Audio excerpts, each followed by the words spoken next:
Assalamualaikum warahmatullahi wabarakatuh. Halo Sobat Pena, kembali lagi bersama Pena Cendekia dengan saya Gazi Ahmad Rifai, dan di sini bersama rekan-rekan saya ada Faid Elfaras, Alwan Mawazati. bersama kami di Suara Pena. Dan di sini kita akan mengusung tema yaitu Calling Islamic Era with Youth Generation. Dari mana dulu nih? langsung aja nih. Jadi kan kita sebagai pemuda gitu kan sering disebut-sebut sebagai agen perubahan. Nah, kira-kira nih menurut Pak Idul deh, menurut ente nih, mengapa pemuda memiliki peran yang penting dalam memajukan Islam era ini? Karena pemuda itu kan penerus generasi, jadi kayak estafet kepemimpinan bangsa, sebuah agama, negara itu berada di tangan pemuda. Karena orang tua kita itu cuma sampai sini doang gitu. Yang bakal melanjutkan bangsa ini ke depannya, yang mengarahkan umat Islam ini ke depannya itu ada di tangan kita sendiri. Makanya di tangan pemuda inilah agen perubahan itu. Kalau mau melihat suatu bangsa bakal maju atau enggak tuh lihatlah dulu pemudanya. Kalau pemudanya udah oke, SDM-nya berkualitas, insya Allah bakal maju. Cuman kalau sebaliknya ya bakal hancur. Seperti yang dikatakan Najwa Shihab tentang Indonesia Emas 2045 gitu ya. Menuju Indonesia emas atau Indonesia cemas. Nah, itu tergantung dari Pemuda itu sendiri. Kalau menurut ente gimana? Kalau menurut Ani ya, kita sebagai pemuda kan ini masih ada jiwa kreativitas, terus inovasi, semangat yang berbeda dari orang terdahulu kita. Jadi kita ya sebagai pemuda harus lebih manfaatkan suasana waktu kita, dan kita gunakan untuk hal-hal yang sia-sia gitu. Misalnya kita kalau ada waktu kosong sehari-hari, kita buat ini, buat hal-hal yang kreatif. Di sana juga kajian di sore hari mungkin sebelum maghrib atau sholat. Sebisa mungkin mengisi waktu kita dengan hal-hal bermanfaat. Sebelum lanjut ya, Anda mau tanya dulu nih. Menurut kalian tuh Golden Islamic Era sendiri itu tuh bagaimana sih di mata kalian gitu? Kayak gambarannya itu seperti apa? Islam itu bagaimana nantinya? Siapa dulu nih? Nah, Golden Islamic Era itu masa di mana Islam itu mengalami kemajuan. Sekali lagi kita tahu itu terakhir itu di Khilafah Turki Utsmaniyah. Itu yang hancur tahun 1948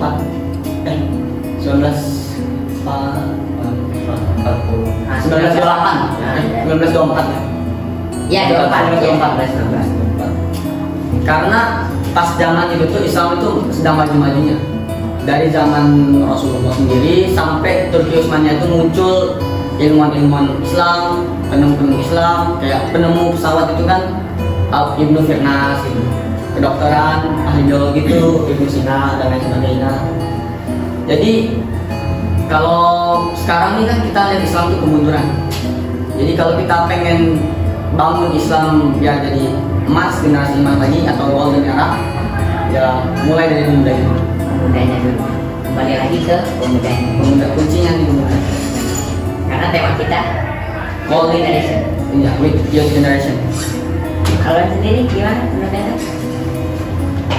Menurut saya, Ya. Golden Islamic Era dan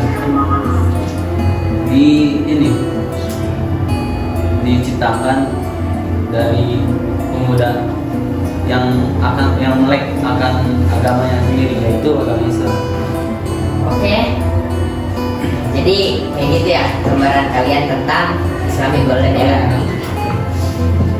Kira-kira tantangannya untuk menuju Islamic Golden Era dan sekaligus peluangnya dari situ bagaimana?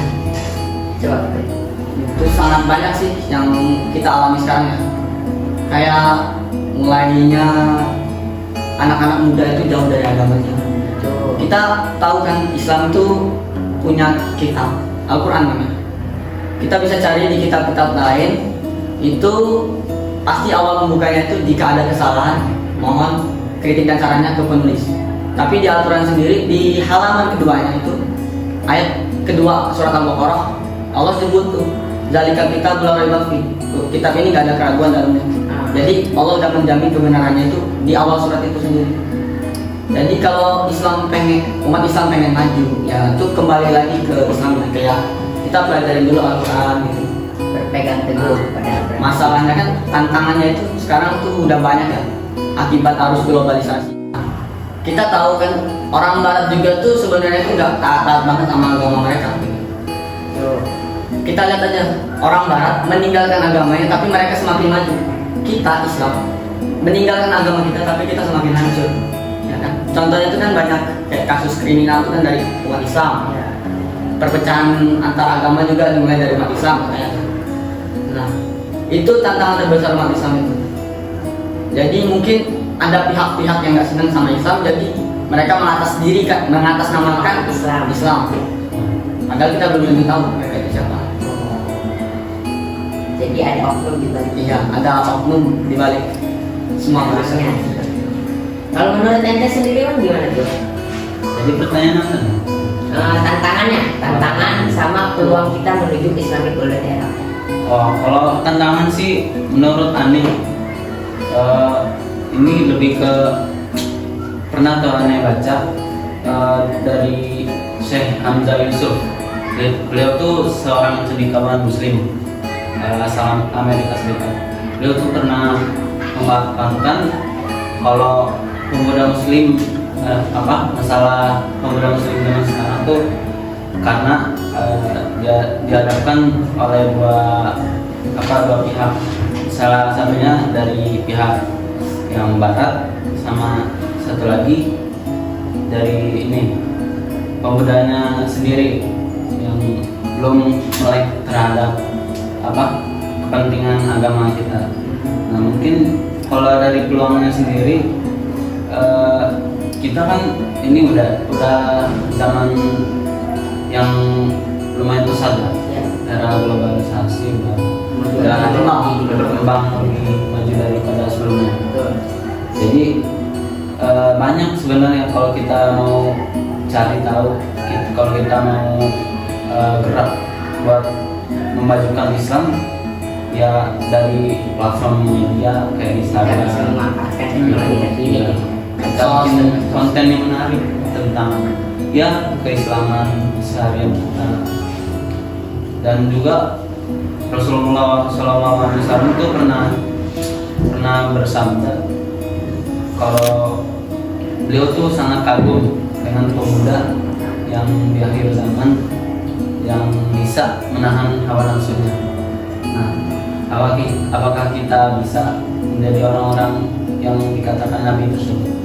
Maka dari itu kita insyaallah kita harus mencoba. Kita harus bisa ya guys. Pasti harus. Oke. Itu terkait tantangan dan peluang kita. Lanjut tentang kepemimpinan. Yang sekarang begitulah mau kepemimpinan di negara kita. Pemuda hari ini adalah pemimpin masa depan, betul? Nah, bagaimana cara mempersiapkan pemuda muslim untuk menjadi pemimpin yang berakhlak dan berwawasan luas di masa yang akan datang agar kayak lebih baik dari kepemimpinan sebelumnya gitu. Kira-kira caranya gimana? Sekarang dari Alwan dulu deh. Oke. Ya mungkin dari Ani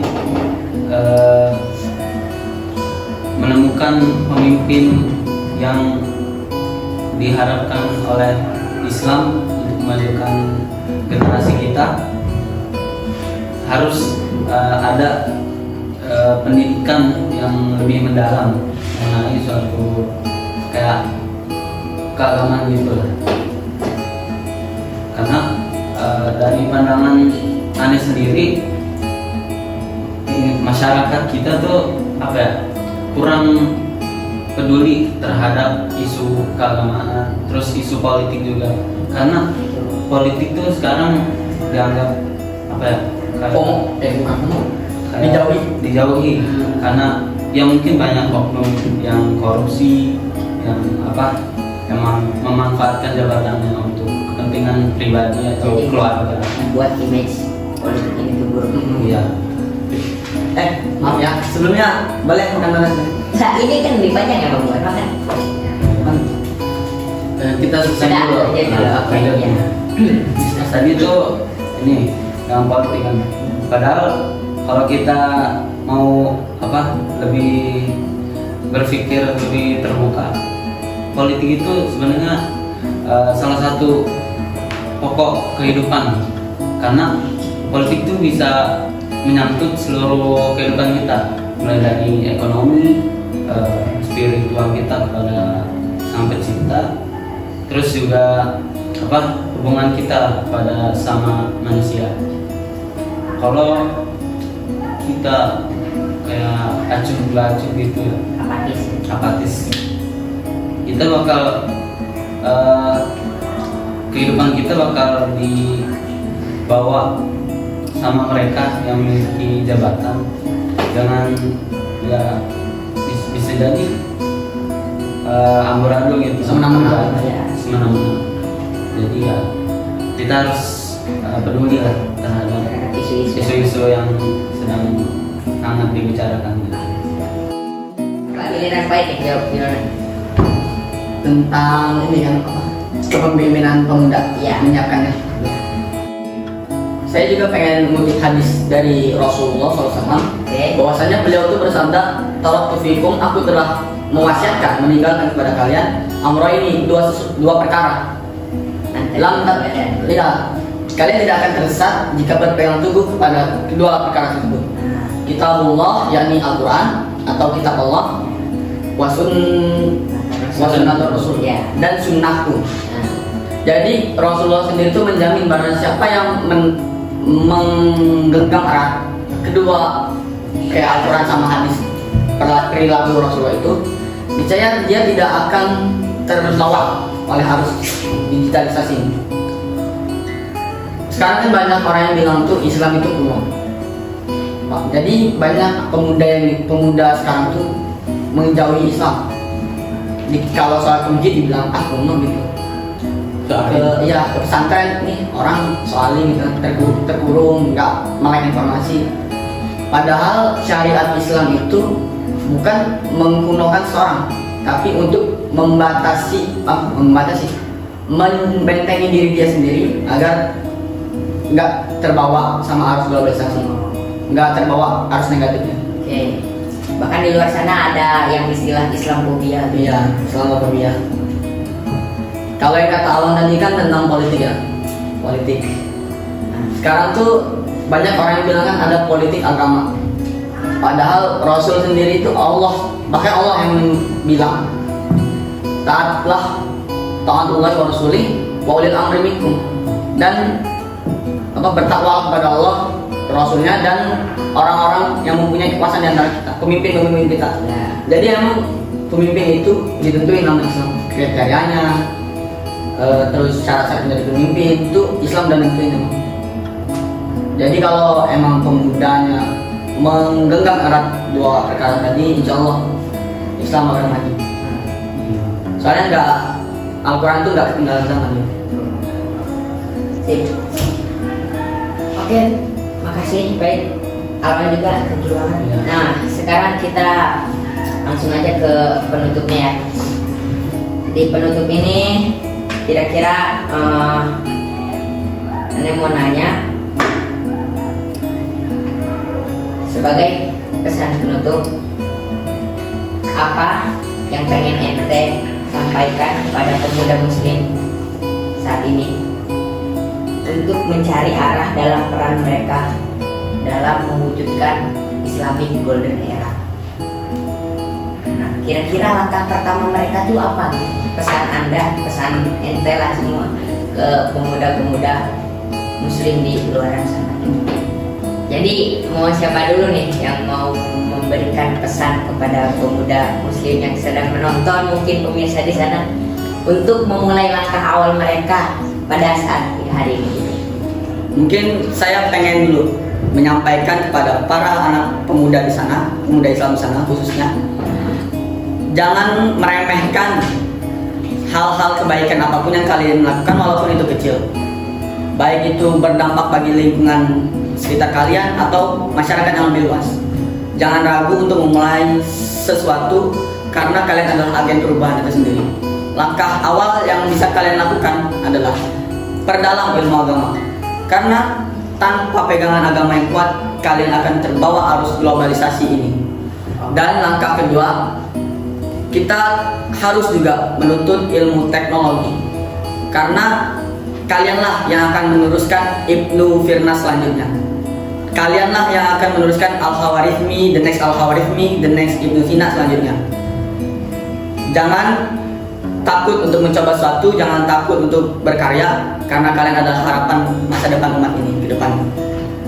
Lanjut mungkin dari awal pesan.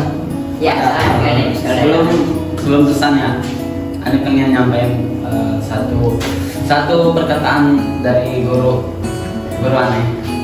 Dia tuh bilang kalau bahwasanya kalau kita mau menemukan suatu solusi dari suatu masalah, maka temukan dulu apa yang dipermasalahkan itu, akar dari permasalahan. Maka dari itu yang aneh lihat sih, masalah akar dari permasalahan yang kita hadapi saat ini, khususnya untuk umat Islam, mungkin dari sikap acuh tak acuh dari kita. Mungkin kita harus lebih peduli, lebih terbuka kepada sesama kita, kepada ilmu agama yang harus kita pelajari. Karena ilmu agama itu gak cuma buat di dunia, buat gaya-gayaan intelektual atau apalah, tapi itu juga berguna bagi kehidupan kita di akhirat sana yang kekal abadi. Ya mungkin segitu dari Anda.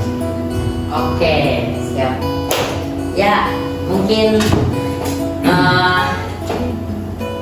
thank you ya buat Faid juga Alwan yang dari awal kita sudah ngobrol-ngobrol banyak, kita sudah bincang-bincang yang insya Allah apa yang kita bahas hari ini bisa diambil oleh Sobat Pena manfaatnya ya. Thank you juga udah diundang. Ya, sama. Mungkin dari tadi udah ngobrol banyak, minum dulu mungkin. Udah haus nih. Sedap nih. Udah habis ini. Ya, oke. Ya, oke. Mungkin cukup sekian ya pemirsa Sobat Pena. Terima kasih sudah menonton dari awal sampai akhir acara kita. Kita tepuk tangan. Kata Ya. Nabi itu unzur makola wala tanzur mankola. Betul. Lihat apa yang dibicarakan, jangan lihat siapa yang berbicara. Oke, sip. Mungkin kita masih terlihat ya kurang data, kurang Berpengalaman. realistis sama itu juga. Tapi kita harus menyampaikan kebaikan wa tawassaw bis sabri wa tawassaw bil haq. ya, Balighuani walau ayat. Nah, ya. Balik gua nih walau ya. Sampaikan dariku walau Satu ayat. Jadi begitu ya pemirsa, mungkin cukup sekian dari kami. Terima kasih yang sudah menonton dari awal sampai akhir acara kami di Suara Pena hari ini. Terima kasih banyak Sobat Pena semuanya. Mungkin cukup sekian dari kami. Mohon maaf apabila ada kesalahan kata maupun perbuatan dari kita yang kurang berkenan dari hati pemirsa. Terima kasih. Wassalamualaikum warahmatullahi wabarakatuh. Terima kasih Pak. Bye. Nah.